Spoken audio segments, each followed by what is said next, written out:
கீழடி திறந்தவெளி அருங்காட்சியகத்தை பார்வையிட மாணவர்களை அழைத்து வாருங்கள் என பெற்றோர்களுக்கு முதலமைச்சர் மு.க.ஸ்டாலின் அழைப்பு விடுத்திருப்பதை அண்மை செய்திகளாக நாம் பார்க்கிறோம். விவரங்களை செய்தியாளர் பாரிக் கார்த்திக் வழங்க நாம் கேட்கலாம். பாரிக் கார்த்திக், விவரங்கள்.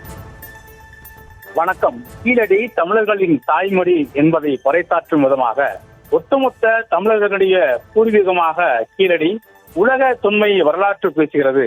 ஆதி மனிதன் தமிழனா இருக்கக்கூடும் என்ற உலக ஆராய்ச்சி ஒருங்கிணைக்கும் வகையில் கீழடியுடைய செப்பேடுகள் நமக்கு கிடைக்கப்படுகின்றன. அதன் அடிப்படையிலே முதலமைச்சர் அவர்கள் கீழடி குறித்து தங்களுடைய சந்ததிகளுக்கும் தமிழர்கள் கொண்டு செல்ல வேண்டும் என்ற அடிப்படையில் கீழடி திறந்தவெளி அருங்காட்சியகம் திறப்பு, தேர்வுகள் முடிந்ததும் மாணவர்களை பெற்றோர் அழைத்து வாருங்கள் என முதலமைச்சர்கள் கூறியிருக்கிறார்.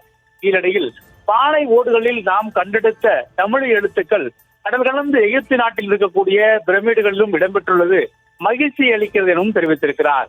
மேலும் அந்த வகையில் கீழடி திறந்தவெளி அருங்காட்சியகத்தை திறந்து வைத்திருக்கிறேன் எனவும் ராமநாதபுரம், நாவாய், ஈரோடு, நெய்தல் அருங்காட்சியகங்களுக்கும் அடிக்கல் நாட்டியிருக்கிறேன் எனவும் முதலமைச்சர்கள் தெரிவித்திருக்கிறார். தமிழர் தொன்மையின் தடங்களை தேடி தேடி கண்டறிந்து உலகுக்கு அறிவிப்போம். இந்திய துணைக்கண்டத்தில் வரலாற்றை தெற்கிலிருந்தே எழுதுவோம் என முதலமைச்சர்கள் தெரிவித்திருக்கிறார். ஒட்டுமொத்த இந்தியாவின் வரலாறு என்பது குறிப்பாக தமிழகத்தில் தென்னிந்தியாவில் தான் தூங்குகிறது என முதலமைச்சர்கள் ஏற்கனவே தெரிவித்திருக்கிறார். உலக நாடுகளில் கீழடிதான் தாய்மொழி என்று தமிழர்களுடைய பூர்வீகத்தை பறைசாற்றவும், ஒட்டுமொத்த மனித குலத்தின் மாண்பையும் நாகரிகத்தையும் எடுத்து பேசும் கீழனுடைய தொன்மையை அது உலகமெல்லாம் பறைசாற்றவும், மாணவர்களுக்கு அடுத்த தலைமுறையில் தமிழுடைய தொன்மையும் வரலாற்றையும் கொண்டு போய் சேர்க்கவும் அனைவரும் கீழடிக்கு மாணவர்களை அழைத்து வாருங்கள் எனவும் முதலமைச்சர்கள் தெரிவித்திருக்கிறார்.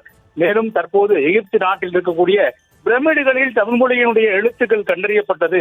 ஒட்டுமொத்த உலகளாவிய வரலாற்றை தமிழ் மொழியிலிருந்து துவங்கலாம் எனவும், எகிப்து வரலாறு என்பது ஒட்டுமொத்த பிரபஞ்சத்தில் மூதாதைய வரலாறு என சொல்லக்கூடிய அளவிற்கு எகிப்து வரலாறோடு தமிழர் வரலாறும் சேர்ந்திருப்பதையும் அதனோடு தொடர்புபடுத்துவதையும் அதன் அடிப்படையிலே எகிப்தில் தமிழ் எழுத்துக்கள் பொறிக்கப்பட்டிருப்பதையும் முதலமைச்சர்கள் சுட்டிக்காட்டி பெருமையோடு இந்த பதிவை தெரிவித்திருக்கிறார்.